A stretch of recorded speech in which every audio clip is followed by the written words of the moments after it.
Unicorn Warriors Eternal, a new series created by Genndy Tartakovsky.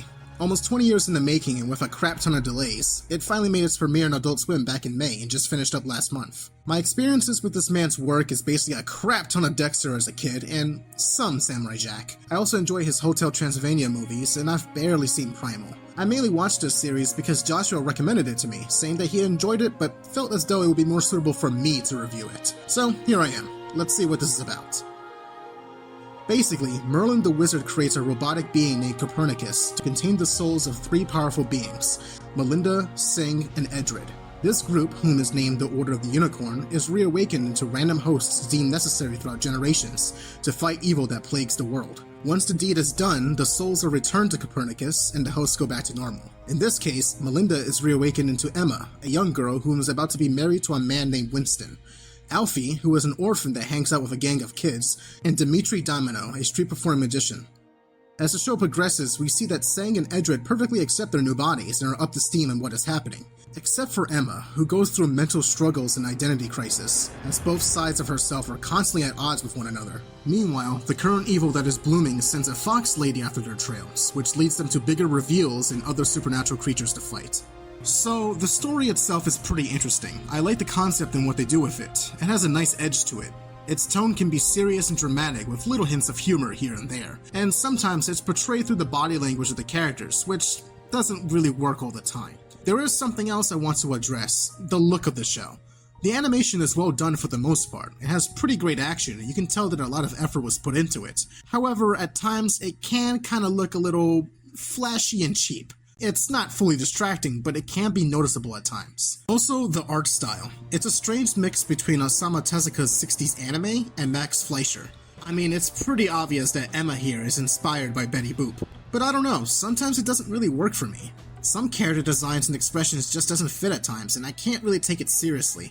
Even though by episode 8 I started to get used to it, it felt like they wanted to make goofy faces to be silly, and when they were trying to be serious, it was like smashing. But it is unique, I'll give it that. Alfie as Sang is a little annoying at times, being a kid and kinda goofy at that, but his ability is neat, blending into the cosmic realm and such and being able to see into it. Edred has two sides of him, one who wants to be with Melinda and restore peace back to his people, since leaving to be a warrior caused the kingdom's magic to fade, since he was next to become king in a sacred bloodline.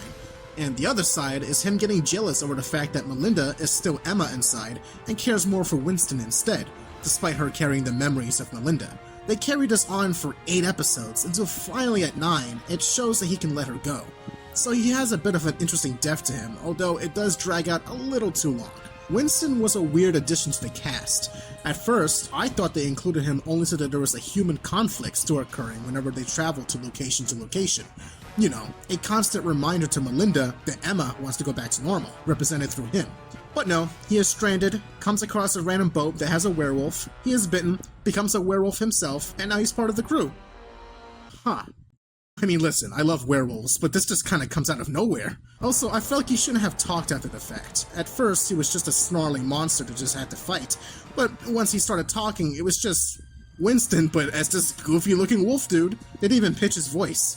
So as a cast of characters, everyone is just decent, nobody particularly stands out, except Emma, who has the most drama and depth going on, going from not wanting to accept any of this to finally giving in to Melinda and wanting to fight back. As for the episodes themselves, I felt like things really started to pick up with episode 5, as the first 4 was mainly spent establishing Emma's mental struggle and obtaining the other 2 warriors. The pacing is the show's biggest problem. It's pretty hit or miss. Sometimes it can progress naturally, and other times it feels like you're checking your watch, wondering why this is happening or when things can be picked back up in the plot again. Fortunately, this isn't a glaring issue in every episode, and there is quite a few that I do really enjoy here, such as the one where Emma seeks help to speak to Melinda on her own terms, Edred going back to his kingdom to retrieve help and fix Copernicus after he's destroyed, Emma causing a time paradox within herself and seeing the backstory of Melinda and her mother, and episode 8 and 9 was full of moments that I really liked a lot. Let's discuss the finale. The last 3 episodes do a great job building up to this. Merlin joins them along with this powerful tiger guy to help them take down the great evil, which is from this man named Otto, who is programming robotic beings powered by the energy of the earth. Once he takes over Sang's body and sucks everyone to the cosmic realm, we've pretty much nearing the end of the season. They all prepare themselves for a big battle within the cosmic realm, and Melinda is split apart. Emma is back home with her parents. For the next 16 minutes of the last episode, it is spent on Emma just trying to get back to them, arguing with her parents, running from men who want to put her in a mental ward, speaking with two characters previously shown in the season, going back to the kingdom where Edward's people are. It honestly just feels like wasted time. I get why they did this, to do some callbacks from the rest of the season, especially with these two, Edna Emode and Emmer Fudd looking ass, who worship the Order of the Unicorn and wish to be chosen to be reawakened, but was simply not, despite them looking the parts. Anyway, by the time she does come back, 4 years apparently has passed? Huh? It's weird because everyone is in the same positions as they were the last time she was there. They didn't age, nor do they look famished, dirty, or hurt, tired, so I find it a little hard that they've been up there that long. She convinced them to fight back and to combine all their souls into one being. What we get is an extremely rushed, but very cool sequence that has the best visuals of the show to date. Until it just ends. Yep. They find out that Melinda's mother is trapped within the heart of the evil, and they are shitted back onto the realm. Now, monsters and dinosaurs are taking over the world, thus ending the season on a cliffhanger of sorts. The end. So bizarre they decided to go in this direction. A much better thing to do was basically cut all of the Emma and Melinda being separated subplot, because it took away all the time that we could have had for a big fight for the finale. Then that way, it can naturally lead to the reveal with Melinda's mother. By the time it happens, there is literally 1 minute left in the episode. It just comes across as way too rushed. So yeah, I do sound mixed about this show overall, but I do assure you, it's still good.